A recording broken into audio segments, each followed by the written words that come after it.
Bom, Ingrid, seja bem-vinda em Floripa. Muito obrigada. Gente, eu quase não vim para cá, porque essa cidade é meio perigosa, né? É bem perigoso. No caminho tinha um restaurante cheio de camarão, cheio de ostra, cheio de cerveja. Aí eu dei uma paradinha, sabe?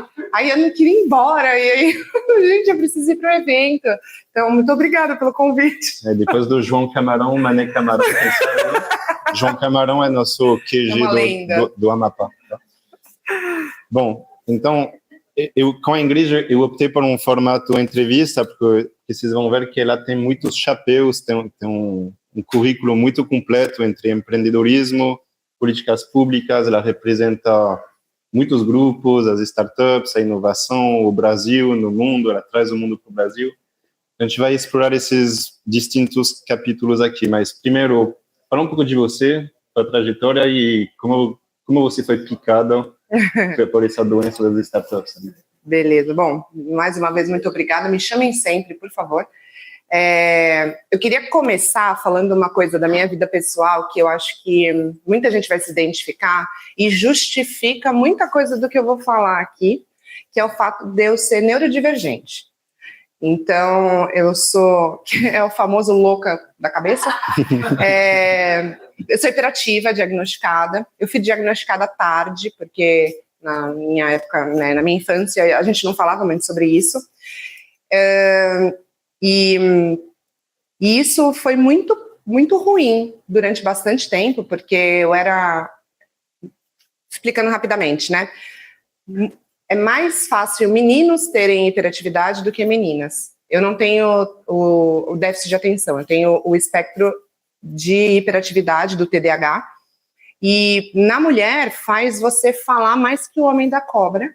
Então eu era uma criança que não parava quieta e falava mais que o homem da cobra. E isso nunca foi muito bem visto pela educação tradicional, né? Então eu era uma criança que não conseguia ficar parada 8 horas vendo uma pessoa falando um monte de coisa que eu não me conectava.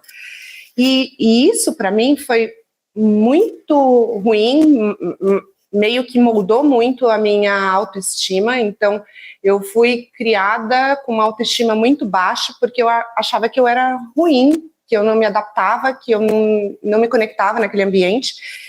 Eu nunca repeti de ano, eu nunca fui uma má aluna, mas eu não era tão benquista, principalmente pelas mães dos meus amiguinhos, porque ninguém queria que os filhos fossem meus amigos, porque eu incitava as pessoas a fazer bagunça, basicamente isso. E aí, quando eu fiquei mais velha, que aí a gente vai para a faculdade, eu escolhi o que eu queria estudar, isso meio que virou. Então, o meu pior defeito virou meu superpoder, porque eu conseguia aprender muito rápido, conectar coisas que aparentemente não se conectavam muito rápido também. Era uma coisa que eu queria estudar, que eu gostava, fiz na faculdade de economia, a primeira, com o pé nas costas, e foi mais ou menos nessa época que eu fui diagnosticada com hiperatividade, e aí que as coisas começaram a fazer sentido. E uma coisa que, como eu falei, era meu principal defeito, virou meu superpoder, porque no mercado de trabalho eu era muito rápida fazendo as coisas, conseguia fazer muito melhor quando eu tinha muitas coisas ao mesmo tempo. E por que eu gosto de falar, né, sobre isso, e que eu falo que vai justificar? Porque os meus chapéus todos, eu acabo topando, né, esses desafios, né, esses projetos, porque eu sou melhor fazendo muitas coisas ao mesmo tempo. Não façam isso em casa. Isso é como a minha cabeça funciona. Não significa que a cabeça de vocês vai funcionar da mesma forma. E aí vem um outro ponto que eu queria começar a falar também, que é a parte de você se autoconhecer. De perto ninguém é normal.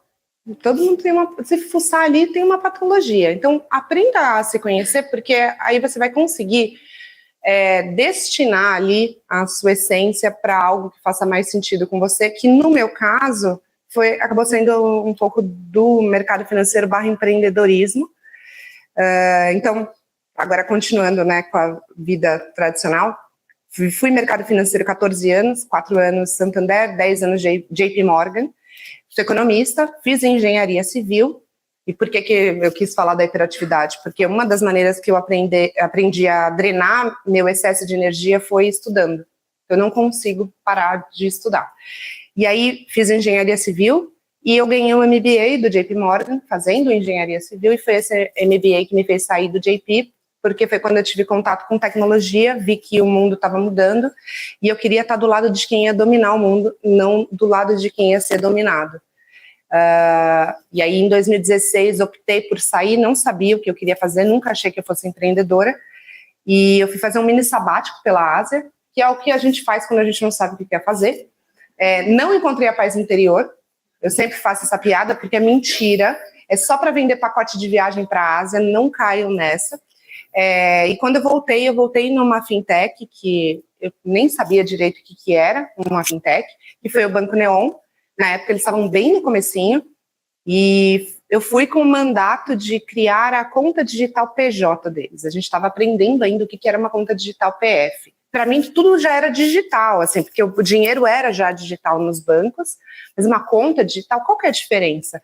Eu topei por... assim, e é uma história bem interessante, porque eu fui muito certinha, né, profissionalmente, e aí eu fiz essa viagem, a minha família estava louca, minha tia me ligava falando, você não vai procurar emprego, Ingrid?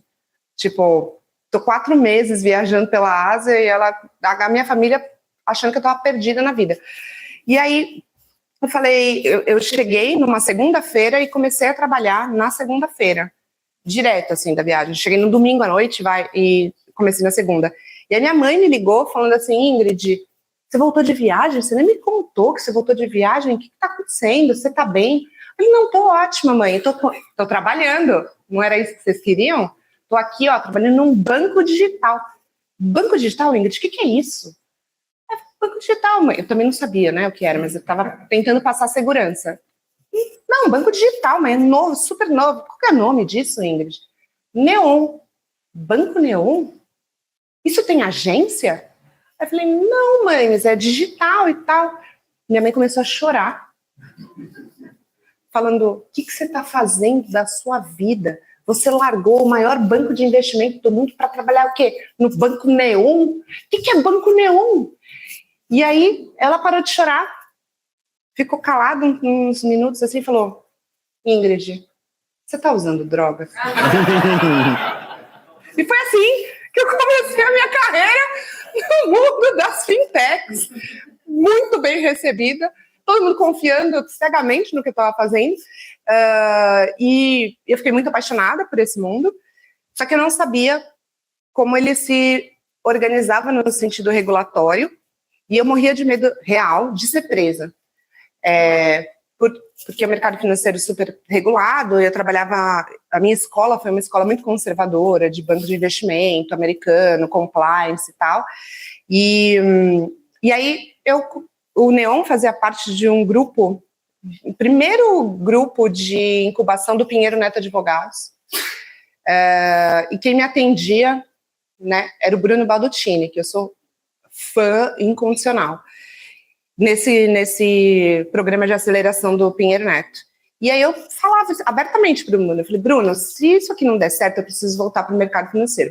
Se eu estiver trabalhando para um agiota fantasiado de startup, nunca mais eu vou poder pisar no mercado financeiro. Por favor, me ajuda a entender como isso funciona.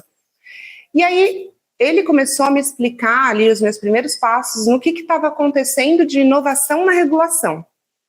E eu comecei a ficar absolutamente apaixonada, assim. Falei, cara, e é muito interessante porque eu olhava a regulação com um viés de se não está falando que eu não posso, eu posso. Então eu começava a construir negócios em cima das coisas que a legislação falava que eu não podia fazer. E aí o Bruno me deu uma dica que foi o que mudou muito a minha vida, falou assim, Ingrid, já que você está gostando de aprender sobre inovação na regulação, por que você não começa a se envolver com associações representativas? Tem uma que acabou de ser fundada, isso foi começo de 2017, que era a B-Fintechs, lá tem meetup, grupo de trabalho, vai lá. Eu acho que ele estava de saco cheio das minhas perguntas, e eu fui. E aí eu associei o Neon, a B-Fintechs, comecei a frequentar como uma associada, e eu não sei brincar, né? Aí, lembra, eu sou hiperativa tem o quê? Hiperfoco. Aí eu comecei a ficar com hiperfoco nessa questão de regulação, E aí, em 2018, quando eu saí para empreender pela primeira vez, eu virei diretora da Associação Brasileira de Fintechs, a BFintechs, cargo 100% voluntário, e aí foi que começou a minha vida associativista. Então, fui diretora da BFintechs, eu era diretora que cuidava do relacionamento com o Banco Central. Por causa disso, o Banco Central me convidou em 2019 para ser uma das primeiras conselheiras do Conselho Deliberativo do Open Finance, representando as fintechs, cargo que eu fiquei por 4 anos, voluntário, sempre voluntário, tá? Até minha fintech, eu acho que foi voluntário durante um tempo, né? E aí, poxa, eu fiquei muito apaixonada pelo Open Finance. Paralelamente, eu também fui convidada para ser vice-presidente da B Startups. Fui vice-presidente da B Startups. Aí eu fui convidada pelo governo para ser líder do G20 para pequenas e médias empresas e startups, cargo que eu ainda tenho até hoje. Também, por causa disso, fui convidada para ser do Conselhão. Vocês sabem o que é o Conselhão? Eu também não sabia. Eu fiquei Lula 1, Lula 2, quando me convidaram. Não, essa história é maravilhosa. Eu falo pra caramba, lembra, né? Mas essa história é muito legal, porque assim, eu estava no meio da Amazônia fazendo uma palestra, e aí me ligou um número de Brasília, achei que era Banco Central, porque eu estava no Conselho do Open Finance. E aí me ligou, opa, você é Ingrid Bart? Eu falei, sou eu. E a voz dessa pessoa, uma mulher, era muito parecida com a voz da minha tia que tinha falecido há 2 anos antes. Eu era louca por essa minha tia, e ela tinha mania de me ligar fazendo umas brincadeirinhas, tipo... E aí eu falei, é ela. Aí ela falou assim, aqui é da Presidência da República, você pode falar? Aí eu, posso, e ela me deixou ouvindo uma musiquinha. Nesses milésimos de segundo que eu fiquei ouvindo a musiquinha, nessa sequência foram os pensamentos na minha cabeça. É minha tia? Brincando? Eu falei, não, minha tia morreu. Será que eu morri? E presidente da República é Deus e ela tá me trazendo e me puxando pro céu. Eu falei, não, Ingrid, não, tá tudo bem. Aí, segundo pensamento, será que meu imposto de renda? Porque eu tinha vendido a empresa. Falei, pô, mas precisa desse drama todo, eu pago esse negócio. Será que é golpe? Eu não vou fazer pix pro Lula, não. E aí veio uma pessoa e falou assim, olha, seu nome foi indicado pro presidente da República e você sabe o que é o Conselhão? Aí eu fingi que sim, mas não sabia. Não lembrava, na verdade, né? Não, sei, claro. Aí eu falei assim, então, Conselho de Desenvolvimento Econômico, Social e Sustentável da Presidência da República e estão te convidando para ser conselheira. Aí você topa? Topo. Eu não sabia o que era, mas topei. E isso é uma constante na minha vida. E aí também fui conselheira do Conselho dessa forma, não sei o que aconteceu, mas me convidaram, eu topei. E depois fui presidente da associação, e o meu cargo, meu mandato acabou em 2024, e aí eu voltei a empreender e prometi para mim mesma que nunca mais ia fazer isso comigo, de novo. Bom, então, excelente trajetória de...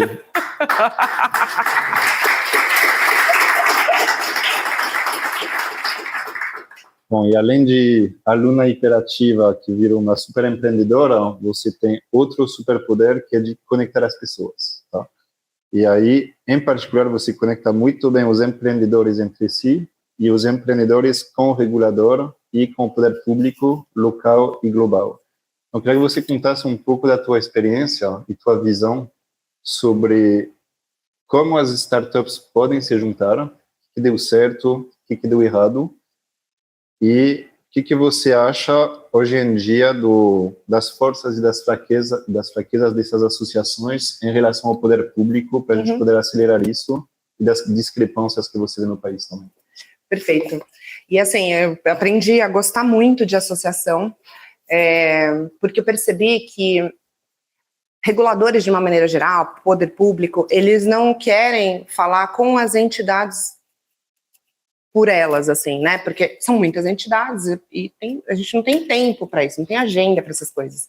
Então, a melhor maneira de você ser representado é através de uma associação, de uma federação, de um grupo que, de fato, consiga levar as suas pautas para frente, mas não só as suas, o apanhado de pautas, né? E aí eu percebi que isso funciona muito bem. E, gente, assim, falando do fundo do meu coração, eu odiava o setor público, tá? Odiava. Achava que tudo era um grande Detran, nada contra o Detran, muito pelo contrário, até tenho amigos que são.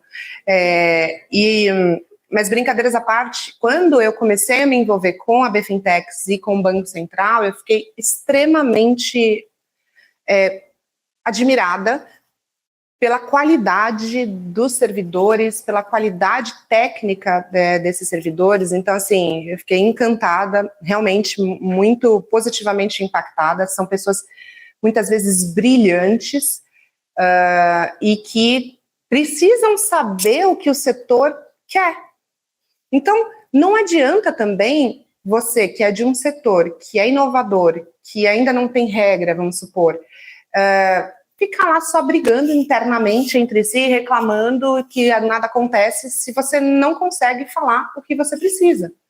Então, as associações e esses grupos representativos, não necessariamente só a associação, eles são extremamente relevantes como uma forma de você se organizar para colocar, incluir as suas pautas, as pautas que são relevantes para você, para o seu negócio, para que você consiga defender os seus interesses.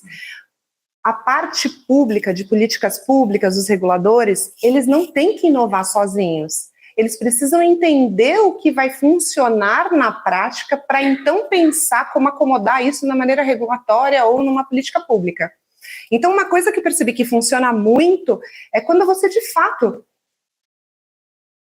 defende os seus interesses. E eu percebo, assim, no Brasil, que a gente vincula defender os seus interesses com coisas negativas, muitas vezes. Então, vou me associar, é lobby, não sei o quê. Gente, a gente precisa falar o que a gente quer, senão não tem regulador, não tem poder público que vai adivinhar. Não é o papel deles adivinhar o que o setor quer, é a gente que tem que ir lá e expor e brigar. Outra coisa que eu aprendi, tem horas que o diálogo não adianta. E aí, falando de Web3, eu sei que não é o dia hoje, mas assim, também já fui envolvida. Ajudei a fundar a AB Cripto, que é a Associação Brasileira de Criptoeconomia. Não adianta você ir, né, bonzinho, falando assim, não, eu quero, por favor, que você tenha uma legislação. Não.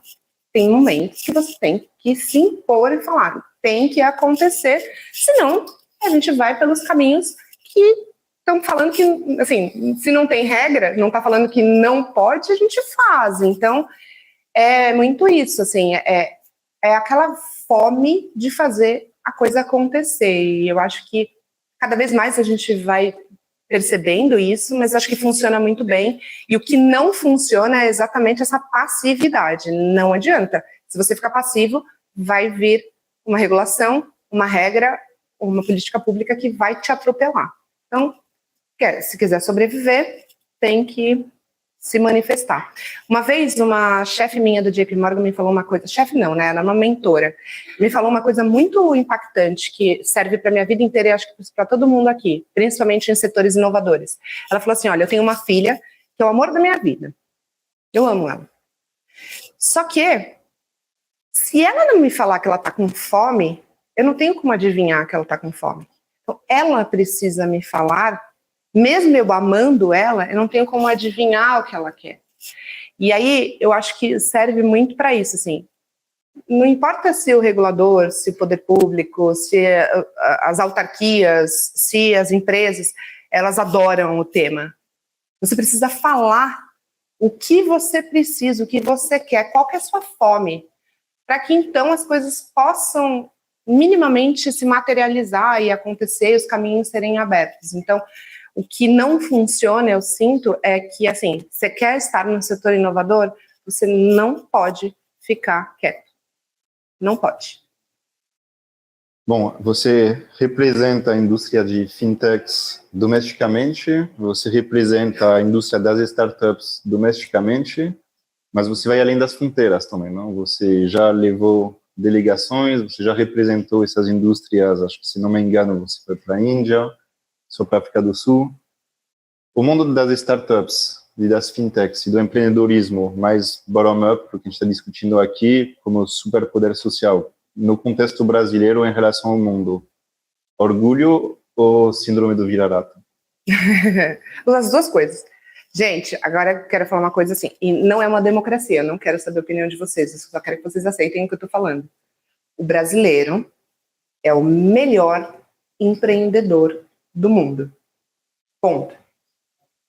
Ninguém é tão foda como a gente é, tá? Ninguém. Bota qualquer gringo, desculpa, para empreender aqui. Nada contra meus amigos que são. Aqui é muito, muito mais difícil e a gente consegue. E eu tenho muitos amigos na Amazônia, né? E eles costumam falar que prosperar na escassez. O brasileiro é mágico, porque a gente prospera na mais absoluta escassez e tem sucesso na maior absoluta escassez. Então, assim, essa minha exposição da porta para fora com outros ecossistemas de empreendedorismo no mundo só me mostraram o quanto o brasileiro é foda. E eu fiquei cada vez mais apaixonada pelo país. E eu não fiquei só apaixonada pelo país por causa das árvores e dos animais. Não, é pelo ser humano brasileiro. Porque eu acho que a gente é muito acima da média. E aí vem a síndrome de vira-lata, que foi uma coisa que eu comecei a perceber muito, assim. Como a gente não se acha dessa forma, não se coloca dessa forma, não se apresenta como foda do jeito que a gente quando você vai muito com a cabeça, né, baixa, assim, quem é que vai investir em você, né? Então, se você não se coloca nesse lugar de protagonismo que você merece estar, ninguém vai investir em você, ninguém vai te colocar lá. Então, se você não senta nessa cadeira de protagonismo que está vazia, mas que você merece sentar, alguém vai sentar. E esses alguém vêm sentando há décadas nesse lugar de protagonismo. E aí, uma das minhas pautas muito fortes que eu venho batendo nisso cara, chega. Tipo, só aceita que a gente é bom e vai para as cabeças, entende? Tipo, eu venho sentindo que, eu falo isso para as pessoas, eu brinco, né, que não é uma democracia e tal, mas que a gente tem uma dificuldade muito grande de aceitar que a gente é bom, que a gente faz coisa pra caralho, que a gente é foda pra caralho, tipo, então chega, a gente já passou essa época, já chega, Portugal, tô sabendo, beleza, acabou. Agora a gente tem todas as armas, todas as ferramentas para sentar na nossa cadeira que é merecida de protagonismo e brigar por esse protagonismo. Então, é muito síndrome de vira-lata. Eu até fiz uma pesquisa mental mesmo, da minha cabeça, sobre isso, por que a gente... E aí eu tenho algumas teses também, não são científicas, por que a gente se sente tão inferior, mas não é justificado, não precisa mais, só assumir que a gente é bom e vamos vencer, que é isso que a gente merece. E só para encerrar aqui, que depois vem a próxima apresentação, o tempo corre, mas vamos fazer por favor, um elevator pitch, 1 minute pitch do teu novo negócio, compromissor quanto, talvez mais ainda do que a Linker, então dá um gostinho para a galera do teu novo negócio. Claro, o Brasil é o melhor lugar do mundo para fintech e o melhor ecossistema e legislação de Open Finance do planeta. E aí o que eu estou fazendo? Inteligência artificial para dados de Open Finance, focando em esteiras de crédito no Brasil, mas a gente está criando a primeira plataforma de interoperabilidade de dados de Open Finance entre países, para criar ali, empoderar o consumidor sobre os seus próprios dados financeiros, para que, por exemplo, você que vai morar num outro país, você brasileiro que vai morar num outro país, você possa levar o seu comportamento de consumo para ser bem aceito no mercado financeiro de uma maneira geral. Não existe dignidade sem dignidade financeira. Então, eu quero dar dignidade para as pessoas que saem do nosso país levando os seus dados para que você tenha dignidade financeira, vulgo dignidade geral. Promissora. Muito obrigado. Obrigada eu.